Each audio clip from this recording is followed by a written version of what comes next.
নমস্কার দর্শক বন্ধুরা, ঝুমার রান্নাঘরে আপনাদের সবাইকে স্বাগত। আজ শেয়ার করছি বাসা ফিশ ফ্রাইয়ের রেসিপি। কোনো ভেটকি বা কাতলা মাছ আমি ব্যবহার করছি না, এখানে বাসা মাছের ফিলেট নিয়েছি। তো প্রথমে মাছগুলো আমি নুন, ভিনিগার অথবা লেবুর রস আর একটু জল দিয়ে মাছগুলো কিছুক্ষণ ডুবিয়ে রাখবো। এখানে হাফ কাপ জল নিয়েছি আর 1-2 চামচ ভিনিগার নিতে হবে বা লেবুর রস, আর তার সাথে সামান্য নুন। এইভাবে ভিজিয়ে 10 মিনিট রেখে দেবো। একটা মশলা ততক্ষণ করে নিচ্ছি রসুন, আদা, পেঁয়াজ দিয়ে। তো 6-7টা রসুনের কোয়া, হাফ ইঞ্চি পরিমাণ আদা নিলে হবে, আর একটা ছোট সাইজের পেঁয়াজ, ধনে পাতা, পুদিনা পাতা, কাঁচা লঙ্কা একই সাথে নিয়ে পেস্টটা তৈরি করে নিলাম। এবারে একটা মিক্সিং বোলের মধ্যে 2 চামচ টক দই ভালো করে ফেটিয়ে নিচ্ছি। এর সাথে যে পেস্ট মশলাটা তৈরি করলাম সেটা নিয়ে নেব, সাথে লঙ্কার গুঁড়ো হাফ চামচ, একটু চিনি আর নুন মিশিয়ে নিচ্ছি। এই মশলাটা তৈরি করে রেখে নিলাম। এইবার এই মাছগুলোকে এই জল থেকে, ভিনিগারের জল থেকে তুলে নেব। তুলে আবার ভালো করে ধুয়ে এটাকে ড্রাই করে নিতে হবে। সুতির কাপড় বা টিস্যু পেপার দিয়ে ভালো করে এইভাবে ড্রাই করে নিচ্ছি। আর একটা অন্য প্লেটে নিয়ে নেব, একটা শুকনো প্লেটের মধ্যে নিয়ে নেব।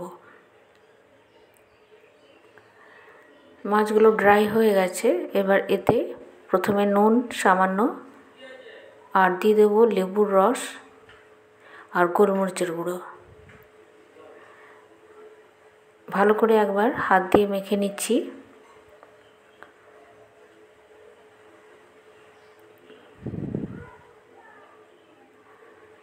এরপর যে মশলাটা তৈরি করেছি সেটা দিয়ে ভালো করে ম্যারিনেট করে এটা আমি আধ ঘন্টার জন্য রেখে দেবো।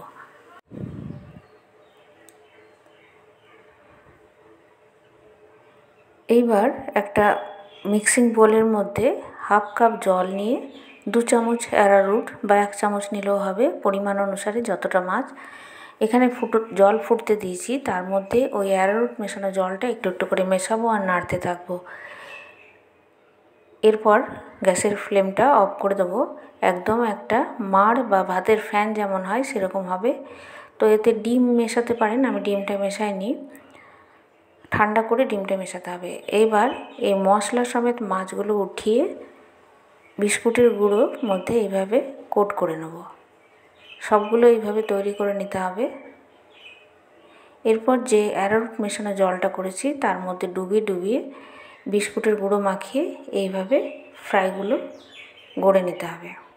ভালো করে সব দিকটা সমান করে দিচ্ছি। এইবার তেল গরম করে মিডিয়াম ফ্লেমে গোল্ডেন কালার বা সব দিকটা সমান করে সুন্দর করে ভেজে নেব। খুব সাবধানে করতে হবে কারণ মাছটা খুবই নরম। আর বন্ধুরা, আমার রেসিপি ভালো লাগলে প্লিজ আমার চ্যানেল সাবস্ক্রাইব করবেন, পাশে থাকা বেল বাটনটা ক্লিক করবেন, তাহলে যখনই রান্নার ভিডিও আপলোড করব তাড়াতাড়ি নোটিফিকেশান পৌঁছে যাবে। রান্নাটাকে লাইক শেয়ার অবশ্য করে দেবেন। আর আমি চ্যানেলে নতুন নতুন ভিডিও দেওয়ারই চেষ্টা করে থাকি। আবারও অন্য নতুন ভিডিও নিয়ে আপনাদের সামনে হাজির হব। ভালো থাকবেন, সুস্থ থাকবেন, ধন্যবাদ।